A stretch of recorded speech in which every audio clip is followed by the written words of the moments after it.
Welcome back, everybody, to a all new Friday Night Bites. Hope you guys enjoyed the show last week. Just kind of talked about some off the cuff things, particularly, loading up the kayak a little too much. Talked about the NK300 and its efficiency. And I kind of teased last week that we were going to do a little something on forward facing sonar. So tonight I got with me Matt Gibson. So welcome to the show. Welcome back to Friday Night Bites, Matt Gibson. Welcome to the show, my friend. Awesome. Thank you for having me. This is great. New show for you, huh? Yeah, just trying a little something different and changing it up a little bit, talking about some hot topics, just thoughts, opinions, things like that. Nothing special, but it's fun, man. It's a different pace and it's something I've always wanted to do. So I'm excited, man. Yeah, that's awesome.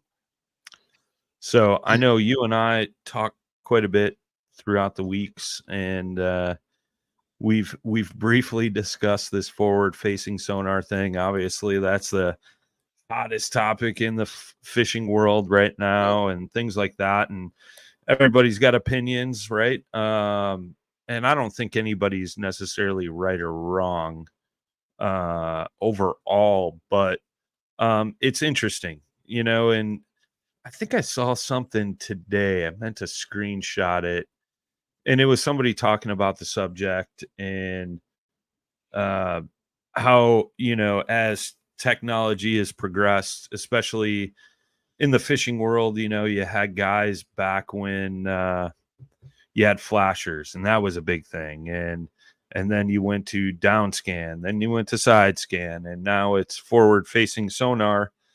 But it seems like the forward facing sonar has been a lot hotter than the previous, technology advancements, right? So I don't know. It's interesting. Let's get your thoughts on it just briefly overall.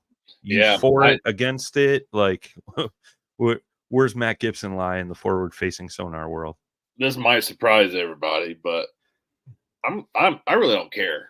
Like to be honest with you, like I'm not sure I can't recall maybe the Alabama rig, a more polarizing topic in bass fishing of something that's new. Like it's interesting. It's like and I don't know if it's part of kind of just the world we live in today where people like to take sides and pick teams and stuff like that. It almost feels like that with forward facing sonar and I mean my opinion on it is it's not for me, and I know that. But I'm not against other guys that can use it. What I don't want though, and I think this is where it gets a little bit sideways sometimes. I just want to make sure that it doesn't deter somebody from getting in the sport. Yeah. Saying, you know what, I can't afford it. I'm not even going to try to get into tournament fishing or into more higher level fishing or not get in the sport at all. Yeah, I kind of mentioned that in my show last week. It was I brought up the fact that with forward facing sonar, and that was part of what I saw in that post. I think it was earlier today, like I said, was your people that are qualifying for the elites currently are in their 20 somethings, right? And it's not necessarily like it was back in the day where you'd be 30 or 40 before you made the elites. So it's interesting because it's bringing a younger crowd in, and I basically discussed that last week briefly, that you're seeing this new generation younger anglers coming into the sport of bass fishing, and they're using that to their advantage, right? Like since the day they've pretty much came out of the womb, they've had some kind of form of technology in their hands, and obviously they're utilizing it. A lot of the guys you see that are complaining about it, so to speak, are some of those older generation folks, right?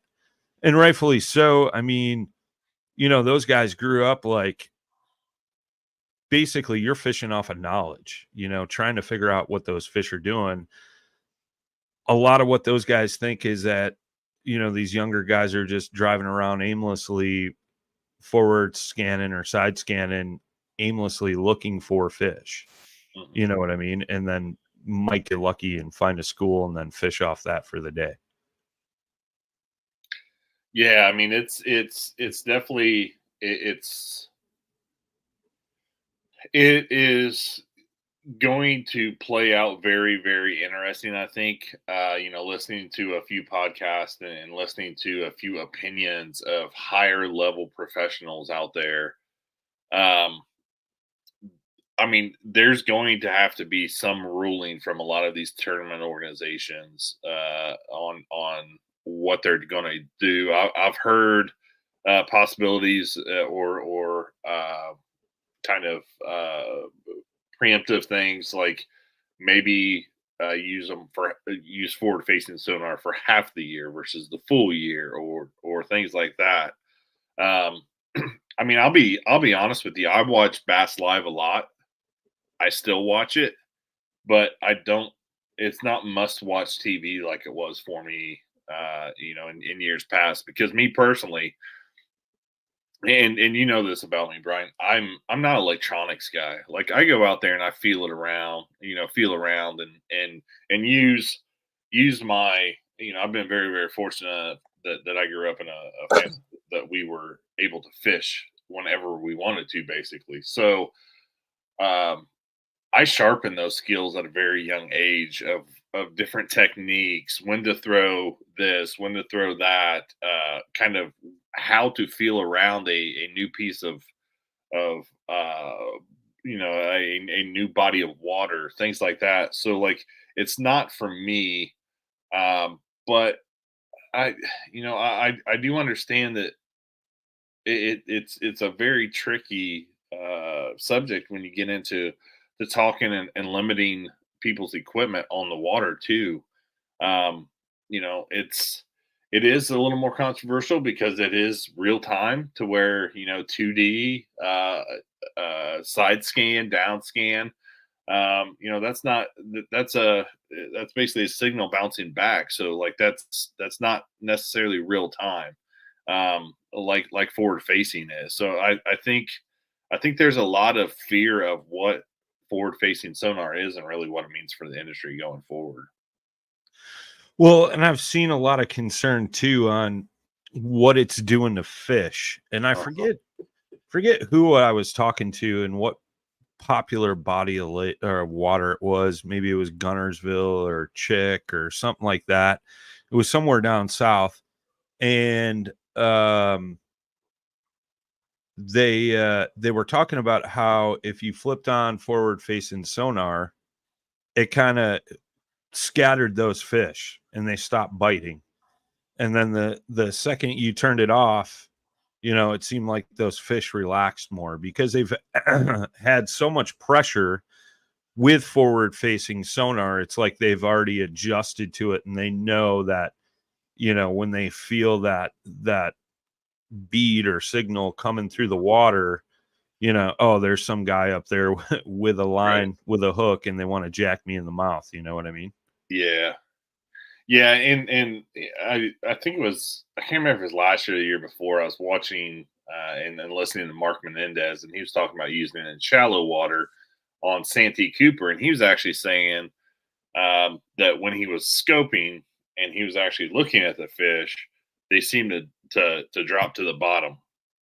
No matter kind of what structure they were in or anything like that, they would kind of settle themselves to the bottom. So yeah, evidently they're the fish are feeling something, and like there's so many layers to this forward facing sonar portion of it. It's like there's the sportsmanship kind of portion of it. There's the conservation portion of it, like where those guys are fishing for fish that they've never been able to locate before. Yeah. In a bass's cycle, you and I know that right now in our part of the world, the bass are moving shallow, so we target shallow. Now you have guys out there that are basically just following these fish, and I'm not sure that we know the behaviors of those fish and why they're doing what they're doing out there sometimes. And this is going like above and beyond any of the side scan or 2D or any of that kind of sonar too. And they're I I'm not sure that we understand the conservation impact either of what this is really going to play out and really going to do to the overall fisheries. Like here in Indiana, our fisheries are god awful. So like we're not going to rebound as quick as like, let's say a Texas or some of those other states that, and not to make this political, but that actually use their dollars to fund and to stock fish and things like that and really understand fish. My fear is that at some point we're going to be playing catch up for years and years if something goes awry here. Yeah, I can definitely see that aspect. I mean, you already got my neighboring state, Wisconsin, discussing possibly banning it, Yeah. right? And there's been a lot of talk about that. Well, if Wisconsin bans it, it's going to be a domino effect, and pretty much every state's going to ban it after that, right? And especially with Wisconsin lately hosting so many professional tournaments, lacrosse, up there on the Winnebago chain, Green Bay, things like that. There's some world class fisheries up there that, BASS, MLF, the Walleye Tour, NPFL, like all the kayak tournaments, things like that, like are hitting those bodies of water up in Wisconsin. So if that's on the tour, like, but not only that, but how do you enforce that, right? I mean, obviously, in a tournament setting at takeoff, you can check to see if somebody's got a forward-facing sonar transducer, right? Mhm. But from a recreational aspect, what are you going to have a DNR officer sitting at every single boat ramp checking every boat that goes out? Like, Yeah. it's just going to be super difficult, right? So, and not only that, I mean, the fishing industry, I should say the outdoors industry as a whole, had a big boom during COVID. Um, Obviously, that's really when forward facing sonar really got an uplift because so many more people were out there on the water. But do you want to take away? I mean, forward facing sonar it's definitely a $1 million industry, if not $1 billion industry, right? Maybe not billions, but multiple $1 million industry just in the electronics alone between Humminbird, Garmin, and Lowrance. You know what I mean? So that could hurt. Yeah, for sure. Yeah, it's it I was I was kind of around for the side scan, for down scan, even GPS. I mean, I remember some of the old timers freaking out about GPS, saying, "Oh my god, like now you can go directly to a spot that you used to fish. You can go back there." This is so next level. A lot of people are comparing it to those type of items, but to me, this is so next level, and there's so much unknown here that I'm not sure how it's going to play out. Like, I really don't. You mentioned things in Wisconsin happening, and you would know far better than I do. But hearing that there's these muskie guys that are picking up forward facing sonar, and I guess they need to sun a little bit for as part of their spawn. And now these guys with forward facing sonar can actually just go out there and scope them. And now I guess it's a big thing in the muskie industry too, where they're talking about trying to ban it or trying to limit it and things like that. And like I don't know where it stops because to your point, like the cat's kind of out of the bag. Like right. Yeah, how do you progress forward and then retract it all, right? Yeah. And that's the thing. And yeah, you are spot on. With the muskie thing, and I believe that's where it all started in Wisconsin. I mean, muskie are, granted, they're big, ferocious fish, but they're also fragile, right? Yeah. So it's like if you go out and beat up a bunch of muskies, that could be detrimental to a whole population of fish. Well, a And whole especially ecosystem. yeah, ecosystem, and not only that, but it's a revolving door and a downward spiral, because if the muskie fishing declines and the rest of the fishing declines, there are so many businesses, guides, lodges, restaurants, things like that count on those tourism dollars up there in northern Wisconsin, where virtually half the state would go broke, if muskies went away. Yeah. You know what I mean? Yeah, and you hear things like down in Texas, they're talking about the impact of forward-facing sonar with the crappie population, and how Yeah. it these guys are catching crappie that they've never seen in some of these lakes, some of the sizes that they're catching, and it's you start to wonder, like, what's the impact of that. And I'm we have not been that nice to our natural resources at times, Sure. and and like I'm not so in the past our natural resources have overcame that and pushed ahead. And fish just they change their habits. They figure out a way to survive.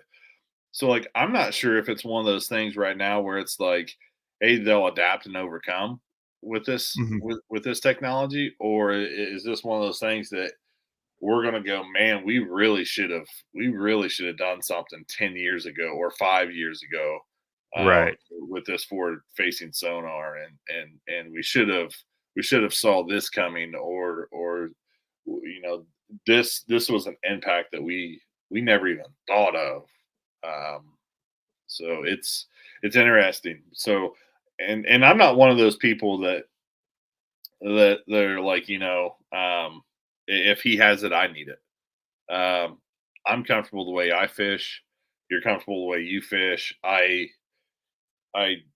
honestly, like it anymore. I would, with electronics, me personally, like I was using them basically for water temperature, and now I put my hand in the water, and if I say ooh, then I know it's too cold. Like that's it, man. That sounds like a Gibson way to test the water if I ever heard one. Oh, that's classic. That's classic. Well, I mean, I get what you're saying. Like when I first started diving in electronics, when I was fishing out of my little 16-foot aluminum Sylvan little bass rig I got, it was more I was worried about water temperature Mhm. and GPS maps for Yeah, depth. yeah, Because at that time, I mean, I was doing a lot of trolling and things like that, but if you could figure out the depth range of where those fish were hanging, you had better success, right? And mhm. and not only that, but like being able to mark waypoints and things like that, like that was super huge. And I'm glad I learned that way back then, because I think that alone is something that so many anglers don't utilize as much, and could be a lot more successful just off of marking waypoints. You know what I mean? But, you know, and then obviously, you know, when I went into kayak fishing and got a little bit of a competitive edge at that time, the big thing was side scan. And I was like, all right, well, I got to learn this to stay competitive, which definitely changed the way I fished. It wasn't, and the one thing, like, it's interesting because I've had several conversations with people just in the past few months about side scan.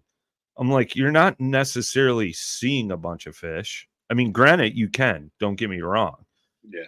However, what you are seeing is what you can't see from the surface of the water. You're seeing what that bottom is, what the composition is, structure, you know, brush piles, rocks, boulders, you know, sand, muck, all that stuff. Like, that's a huge thing that could give you that slice of pie to know where those fish are really wanting to hang once you catch them. You know what I mean? So, I mean, I've definitely utilized that and really dove deep into the whole side scan realm of things. And I stated this on last week's show about the whole forward facing sonar thing. Like, I've seen so many guys, like, I personally don't have forward facing sonar. So I guess I probably should have said that from the get-go. But I just used it recently for the first time on somebody else's boat. But previous to that, you know, I'd be rolling around fishing, and the whole time, guys are staring at their graph, not paying attention to a lick of anything going on around them. So, you know, from that safety aspect, you know, that's what was like the first thing that I was like, man, that stuff is stupid. Like, you know, guys are so just nonchalant, especially like us in kayaks. And then you got a bunch of boaters just wandering around staring at a graph, you know, like, I mean, we both know a guy that pretty much got ran over by a boat in the middle of a tournament before. Yeah. Granted, it wasn't because of forward facing sonar, but not only that, but I noticed like there was so many guys fishing fish that didn't want to eat, or they just see fish on their screen and not know what they were. You know, it would probably school of bluegills or something, and they're bass fishing, you know, and they're sitting there trying to catch those fish and can't catch them. Now, to the tournament angler, for the guy that's doing that, that's a benefit to you because you're out there catching fish while they're hung up on a bunch of fish that aren't going to eat. However, when a blind squirrel finds a nut every once in a while and they do run across a pot of fish that are going to eat, it's more beneficial to them versus you who may not be able to see those fish, right? So I don't know, man. It's one of those things. I mean, there are advantages to it, but there's also major disadvantages to it. Yeah. I mean, one of the advantages, you know, you're like, if you're scoping, you know, you're throwing a fish. Right. Like you're throwing at some kind of fish. Yeah, there's no doubt about it. Like, and from what I understand, you can basically thump them in the nose with a good accurate cast. So, like, that's, you know, fishing's just like everything else. It's a law of averages. Yeah. Like for me, I've always believed that, you know, especially in a tournament situation, you try to catch as many fish as you can, and you just let the cards kind of fall where they are. Mm-hmm. Oh yeah. With this, you know, you're definitely becoming more efficient with your cast because you know that you're fishing, that you're actually casting to fish, to where, like, you know, me, if I'm on the bank, I can make 1,000 casts and never even bring my bait by a fish. Sure. Yeah, I mean, I see that aspect too, and I mean, not only bass fishing, right? But this is an interesting concept I've seen a lot lately. I follow the walleye world as well, because I got a little bit of a background in that. And now you're having some of these guys mount 2 forward-facing sonar transducers off the back of their boats, so when they're trolling, they know if they're trolling through schools of fish. So basically, they're splitting their boat in half, and one forward facing sonar in one corner and the other one in the other, and now they have this like basically 180 view off the back of their boat as they're trolling around. And it's interesting as well, like Shane Lamont, Bass Thumbs Fishing, like everybody's seen his kayak. He's put 3 graphs on it, and he's virtually done the same thing with his kayak. He's got forward-facing sonar on both sides of his kayak, and he's basically got this 180 view of off the front of his boat or off the front of his kayak. You know what I mean? And at first when I saw his post, I was like, Shane, what the hell are you doing, dude? With like 3 graphs on your boat, right? And then he randomly called me out of the blue just to shoot the breeze. And I'm like, bro, what are you doing with 3 graphs on your kayak? Like just, typical bro stuff, just razzing each other up. And he's like, dude, let me explain it to you. And when he explained it, I was like, that's actually pretty smart. I commend you. Shane being from California, sometimes you wouldn't expect those types of thoughts coming out of an angler. Yeah. I'm just kidding. I love you, buddy. Good luck at Gunnersville this weekend. But, it's one of those things where like, it's getting to the point where, and we've seen like all the videos recently that have popped up, like $40,000 in electronics on a boat or 50,000 or whatever the hell it is. Right. And, it's going to get to the point where you're going to have a forward facing sonar transducer on every corner of the boat. And, so that way these guys basically have a 360 live view of what's going on around them. So at what point is it no longer fishing and just video game fishing? You know what I mean? And I mean, me selfishly, I'm like, I hope everybody in this world goes and buys one so they get the hell off the bank. And then like it opened. I'm already kind of seeing it here in Indiana a little bit. Like you see guys, you're like, what the hell are they doing out there? Like there's roaming around and there's like 50, 60 juicy docks to fish on a lake. Right. And I'm like, what? Like, what's going on here?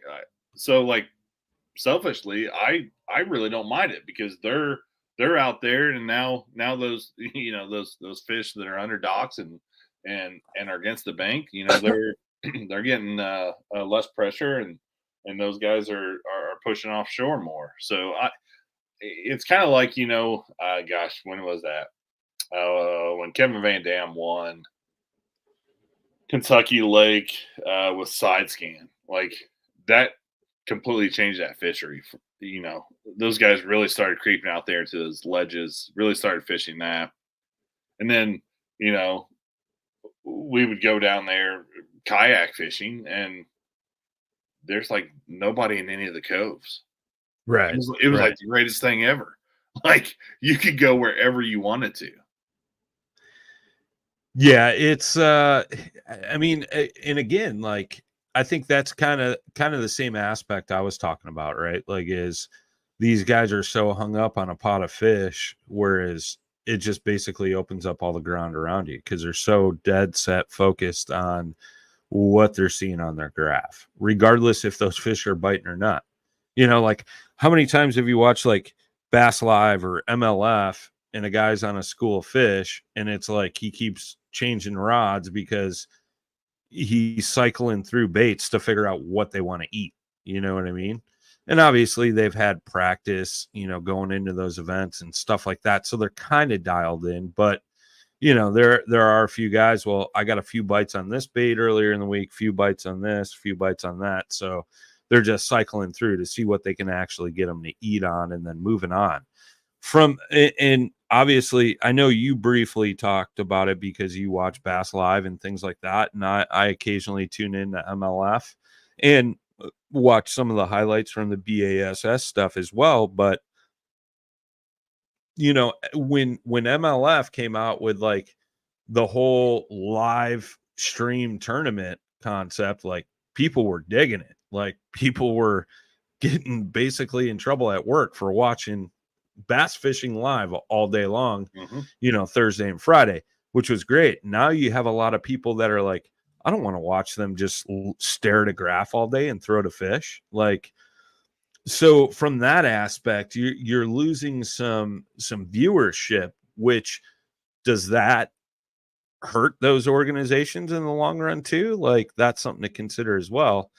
And, I think we're just throwing out all scenarios here on both sides of the fence. So, I mean, I don't know.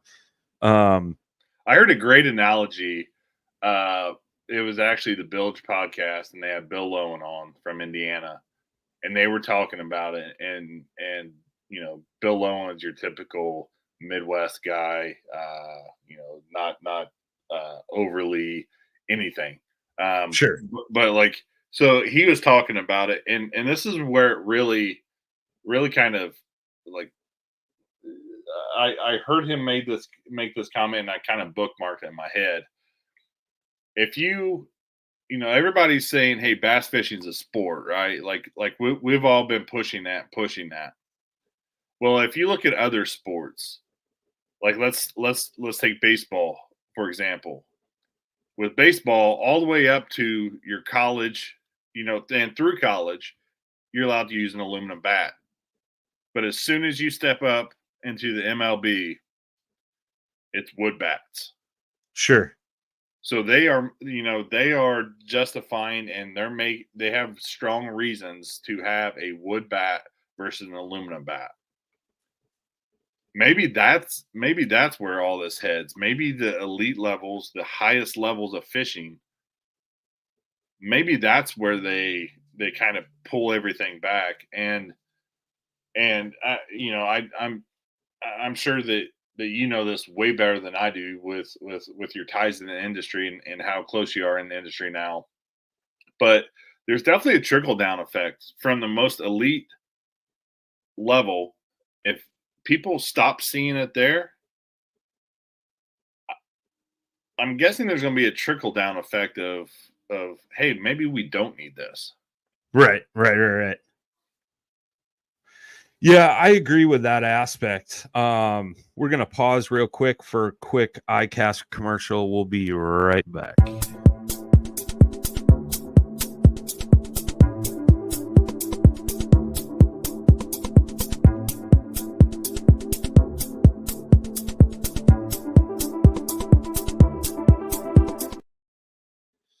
All right, guys, we'll be at iCast this year in the Dubro fishing booth doing live shows again. Just a little teaser for you guys. Super excited about that. And it'll be interesting because that kind of ties into what you were just talking about, Matt, with that trickle down effect, right? So it'll be interesting to roam the aisles of iCast this year and see where everybody's at forward facing sonar wise. I mean, I know personally, because I'm involved and intertwined in that industry, like I've had multiple people say to me directly, because through Dubro Fishing, we have the Dewey Baits lineup. When are you guys coming out with a sonar bait? You know what I mean? Yeah. So it's like, it's going to be something that actually sticks around, like one of those things. And I'm not saying that we're against that or we're not going to come out with one eventually, but it's one of those things like, which way do you go? And is this just going to be a fad for a minute, or is it going to actually stick around? I mean, obviously side scan is still a very viable option, down scan, GPS on electronics, things like that. But I mean, one of the old school guys I was watching discussing this topic, it's like, if you look at it from the aspect of, like you were saying, you work your way up through, all the way up through college, the minors or whatever it may be in MLB. And then all of a sudden you're not allowed to use a metal bat. I mean, I think it'd be quite interesting if BASS or MLF or both organizations enforce that, because that was the thing that I forget exactly who it was I was watching. It was some YouTube video that I clicked on, it went down the rabbit hole, And I was interested because I like to hear everybody's perspective, right? Before I, even start to form my own opinion. And that's exactly what he was saying is like, you have the highest of highest echelon of anglers competing against each other, but they're all using the same cheat code. Like it, and is that really showing off their skills and their talents? Not really. I mean, if you look at BASS today compared to BASS 10 years ago, like it was a slugfest years ago. Mhm. Now it's just a bunch of guys strolling around on their trolling motors looking for fish on their electronics. Like where's the skill in that? And granted, don't get me wrong, I know there's some skill in reading, freaking electronics and being able to, know that, hey, some fish should be over here and whatever. But it's like that old saying, right? It's shooting fish in a barrel, at that point when you got forward facing sonar. So are those anglers like as skilled?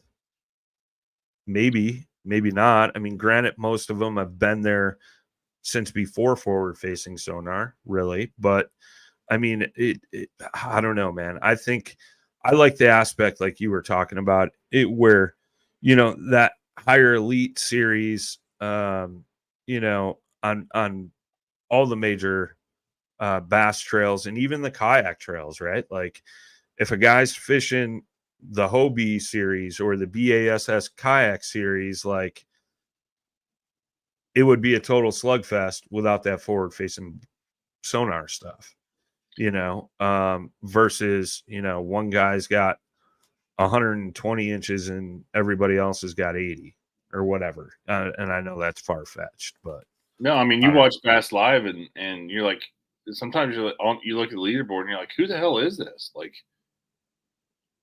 Matt are might have hung up there. oh, can you hear me now? Can't hear you right now, buddy. I'm gonna boot you out. Why don't you come back in and I'll keep chatting. But it's interesting, right? Like I was saying, and like Matt was saying, it's interesting, when I don't want to say it takes away from the skill, because it definitely takes skill to still do that type of stuff, right? And I guess you're evolving and you're learning new skills by incorporating the forward facing sonar in there. But I think if you look at it or treat it as like, I mean, video game days, like cheat code, you were always beating your buddy if you had the cheat code and in whatever it may be, whatever game you were playing, right? So I don't know. It's just an interesting concept. We got you back, man. Yeah, can you hear me?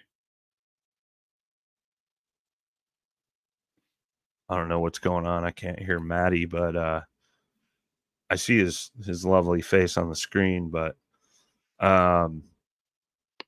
yeah, it's just interesting overall to see where the industry is at, where it's heading, where it's kind of turned off people from watching fishing live or tuning into that kind of stuff. It's kind of a bummer, in my opinion. I did recently have a firsthand use of forward facing sonar out on Lake St. Clair a couple weekends ago. I didn't like it. I mean, the whole time I was thinking to myself, like, I feel like that guy staring at his graph that I make fun of as I roll by in my kayak or my boat. You know what I mean? And it's just, I don't know, man. I mean, yeah, I could see fish, but I wasn't dialed in. And granted, it was the first time ever using it. So it wasn't like a huge advantage. It was more of a learning curve type deal for me. I could take it or leave it, overall. I could really care less. I mean, I'd rather save the money and spend it on something better, but I don't know. I don't know. I could see where it definitely plays a role, but overall, it is what it is, right? And again, I know people have opinions that are going to be different all across the board when it comes to that subject. And I mean, to each their own. I just, like Matt and I discussed earlier in the show, like what are the detrimental effects long term to the ecosystems and things like that. I think that's the biggest thing as fishermen and women. Conservation should always come first, right? Like, because I want those resources to be around for my grandkids, kids. You know what I mean? If we all think that way and preserve those fisheries for generations to come and enjoy, the better off it's going to be, man. So, Matt, I'm sorry. I don't know what happened to your audio, man. But I appreciate you being on the show. We'll end it kind of on that note. We're going to record another show, Bass Fishing for Noobs. We're going to talk about some shaky head fishing and things like that. So be sure to tune in to that as well. Matt's been doing some of the hosting of the Noob Show. Very much appreciate you guys. Definitely go check out Dubro Fishing. And I appreciate everybody tuning in for this week's show. It feels great to be back behind the microphone yet again. I'm back in the saddle again. We'll see you guys on the next one. As always, tight lines, smooth paddle. Peace.